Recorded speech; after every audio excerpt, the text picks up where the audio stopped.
Hello class 10 students. Today we are going to deal with reactions of metal with non-metals. Actually this topic, if you see the syllabus, there it is written the formation and properties of ionic compounds. But ionic compounds का जो formation है उसके नाम से आपको कोई topic मिलेगा नहीं. It is here only where we will see the formation of ionic compounds, where we will be studying the reactivity of metals with non metals. तो reactivity of metal non metal जब हम पढ़ेंगे यहीं पर देखेंगे कि ionic compounds कैसे form करता है. ठीक है. Now read out that the reactivity of elements is the tendency to attain completely filled valence shell. In class 9th we have studied already कि स्टेबल होने के लिए कोई भी एलिमेंट्स अपना जो वैलेंस शेल है उसके अंदर इलेक्ट्रॉन पूरी तरह से कम्प्लीटली फिल्ड चाहते हैं, और इसी चाहत में वो इसी बात को अटेन करने के लिए वो रिएक्शन करते हैं. तो देखिए, atoms of metals lose electron from their valence shell to form cation and atoms of non metals gain electrons in the valence shell to form anion. ये बड़ा इंपॉर्टेंट पॉइंट है. आइंस जो होते हैं एक्चुअल में जितने भी आयनिक कंपाउंड्स फॉर्म करते हैं, ये आयनिक कंपाउंड्स फॉर्म करने से पहले आपको समझना होगा आयनिक बॉन्ड. आयनिक बॉन्ड कहते हैं कि whenever there is a formation of bond by the transfer of electrons, means gain और लॉस. ट्रांसफ़र होगा तो एक जगह से ट्रांसफ़र होगा यानी वहाँ से लॉस हो रहा है, और जहाँ ट्रांसफ़र होके जाएगा वहाँ गेन हो रहा है. मीन्स हम इसको ऐसे भी डिफाइन कर सकते हैं, the formation of ionic bond by gain और loss of electrons from the element is known as ionic bond.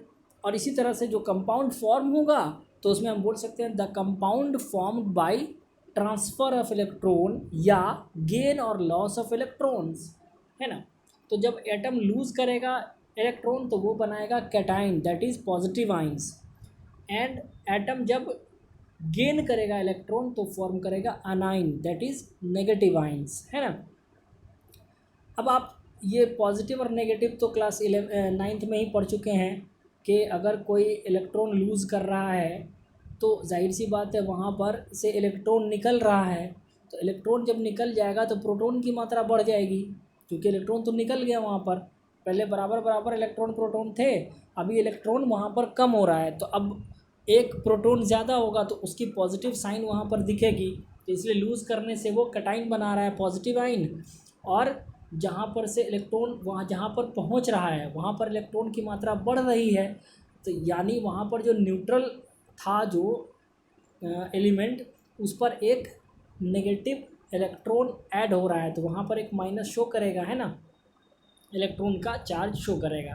अब इसी चीज़ को फॉर्मेशन ऑफ NaCl में हम देखते हैं. सोडियम है, सोडियम से एक इलेक्ट्रॉन निकला, तो सोडियम के पास कितने इलेक्ट्रॉन थे टोटल 11. आप देख सकते हैं नीचे लिखा है 2 8 1, पहले वाले ऑर्बिट में 2, दूसरे वाले में 8 और लास्ट वाले में 1. तो अभी क्या हुआ, अब 8 2 10 और 1 11, पहले 11 इलेक्ट्रॉन्स थे, अभी कितने बचे, एक इलेक्ट्रॉन निकल गया तो अभी बचे 10. तो 11 होने चाहिए था लेकिन 10 है, यानी एक इलेक्ट्रॉन निकल के चला गया. तो यहाँ पर प्रोटॉन कितने हैं, 11 के 11, लेकिन इलेक्ट्रॉन कितने बचे, 10.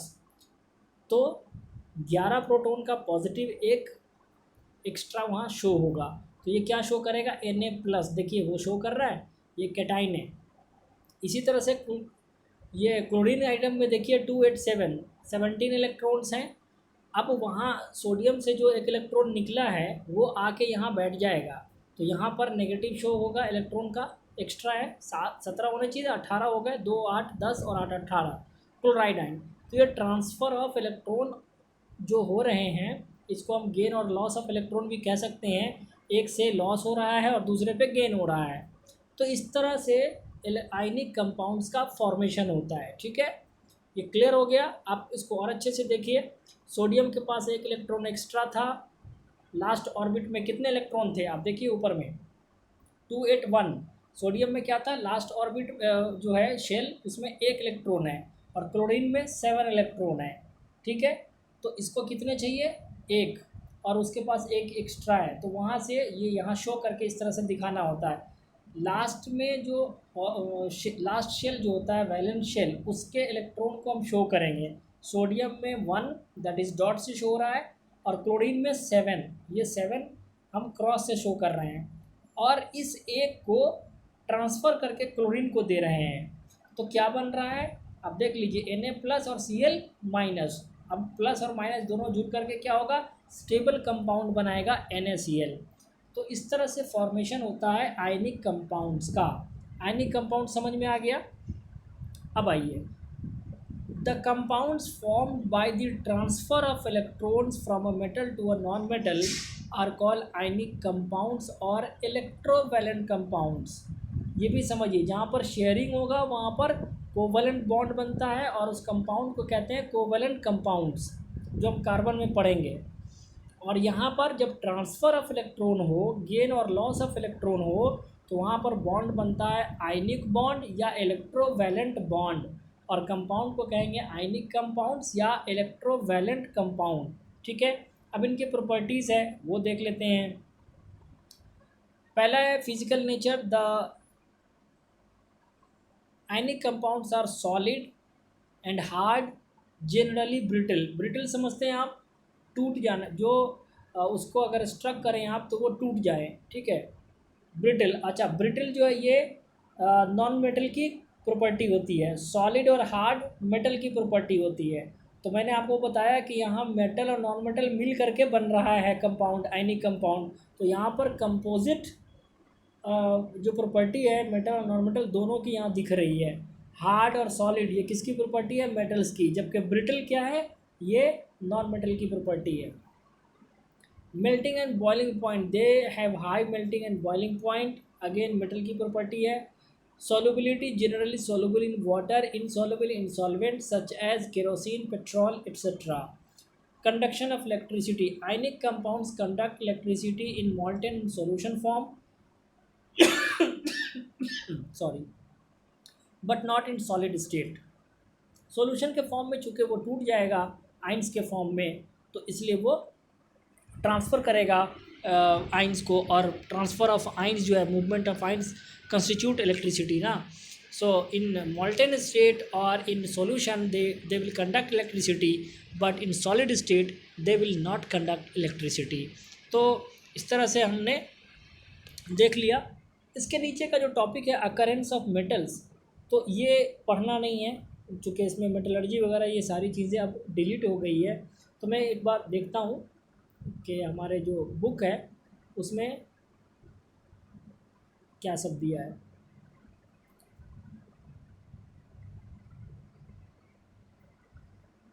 How do metals and non metal react. देखिए इसमें जो सारी बातें हैं, हम लोग इलेक्ट्रॉनिक कन्फिगुरेशन पूरा पढ़ चुके हैं, नोबल गैस का, फिर सब मेटल का, नॉन मेटल का, ये सारी बातें हमने देखा है। और टेबल नंबर 3.3 कह रहा है देखने के लिए कि जहाँ पर आउटर मोस्ट सेल को देखना है, और वो लूज़ करेगा इलेक्ट्रॉन को एम सेल से, है ना। और फिर ये आउटर मोस्ट सेल जो है स्टेबल ऑक्टेट पूरा करने के लिए, तो उसके न्यूक्लियस में जो है 11 प्रोटॉन है। सोडियम का ही केस लिया हुआ इन्होंने भी, 11 प्रोटॉन है, जबकि इलेक्ट्रॉन यहाँ पर एक शॉर्ट हो जाएगा तो क्या होगा, नेट पॉजिटिव चार्ज जो है सोडियम के ऊपर वो N+ दिखाई देगा। On the other hand chlorine के साथ ऐसा ही है, 17 इलेक्ट्रॉन्स उसके पास होते हैं, लेकिन अब जब एक इलेक्ट्रॉन उसके पास और एडअप हो जाएगा तो वो कितना दिखाएगा, 18। तो इसलिए वहाँ पर एक नेगेटिव चार्ज बढ़ जाएगा। So this will give chloride ion Cl- show होगा, है ना। ये देखिए 281, ये सब कुछ बताया हमने आपको, ठीक है। ये चीज़ें समझिए। इसी तरह से इसने मैग्नीशियम का भी एग्जांपल लेकर के NCERT बुक समझाया है। Mg है 282 है, तो यहाँ से 2 इलेक्ट्रॉन निकलेगा, 28, तो 2 इलेक्ट्रॉन निकलेगा तो 2+, मैग्नीशियम 2+ शो करेगा। अब क्लोरीन के पास क्या है कि उसको एक ही इलेक्ट्रॉन चाहिए, और मैग्नीशियम 2 इलेक्ट्रॉन छोड़ रहा है, तो अब 2 इलेक्ट्रॉन को लेने के लिए 2 क्लोरीन आइटम चाहिए। देखिए यहाँ 2 क्लोरीन आइटम, एक इलेक्ट्रॉन ये लेगा, एक इलेक्ट्रॉन ये लेगा, तो फाइनली बनेगा क्या कंपाउंड, Mg1 के लिए 2 क्लोरीन, यानी chlorine 2, MgCl2। The compound formed in this manner by the transfer of electrons from a metal to a non-metal are known as ionic compounds or electrovalent compound. ये हम पहले ही पढ़ चुके हैं. अब है प्रॉपर्टीज़ ऑफ आयनिक कंपाउंड्स. तो अब आइए देखते हैं आयनिक कंपाउंड्स की प्रॉपर्टीज़ को. पहला फिजिकल नेचर जो हम डिस्कस कर चुके हैं. Ionic compounds are solid and somewhat hard because of a strong force of attraction between the positive and negative ions. These compounds are generally brittle and breaks into pieces when pressure is applied. ये मैंने पहले ही कहा. फिर उसके बाद आइए melting and boiling point. Ionic compounds have high melting and boiling points. This is because the considerable amount of energy is required to break the strong interionic attraction. तो इसलिए इसका मेल्टिंग और बॉइलिंग पॉइंट दोनों ही hard होता है. तो यहाँ पर आपको रीज़न मिल रहा है फिजिकल नेचर में ये सॉलिड क्यों है ना. इनके बीच स्ट्रॉन्ग फोर्स ऑफ अट्रैक्शन है आपस में पॉजिटिव और नेगेटिव आइंस में. फिर मेल्टिंग पॉइंट और बॉइलिंग पॉइंट हाई क्यों है, क्योंकि जो फोर्स ऑफ अट्रैक्शन अगर स्ट्रॉन्ग है तो उसे स्ट्रॉन्ग बॉन्ड को तोड़ने के लिए एनर्जी चाहिए. तो इसीलिए हाई एनर्जी की रिक्वायरमेंट होती है ब्रेक करने के लिए स्ट्रॉन्ग इंटरआयनिक अट्रैक्शन को. तो इसलिए मेल्टिंग और बॉइलिंग पॉइंट्स हाई है इनका. ठीक है. उसके बाद solubility. Electrovalent compounds are generally soluble in water and insoluble in solvents. ठीक है. कंडक्शन ऑफ इलेक्ट्रिसिटी का भी रीज़न आपको पता है. The conduction of electricity through solution involves movement of charge particles and solution of an ionic compounds in water contain ions which move to opposite electrodes when electricity is passed through the solution. So ionic compounds in the solid state do not conduct electricity because movement of ions in the solid is not possible due to their rigid structure. तो solid में ये क्यों नहीं conduct करता है, क्योंकि molten state और solution में तो आइंस के फॉर्म में यहाँ ये ब्रेक हो जाते हैं जब इलेक्ट्रिसिटी पास होता है तब. लेकिन सॉलिड के केस में ऐसा नहीं है.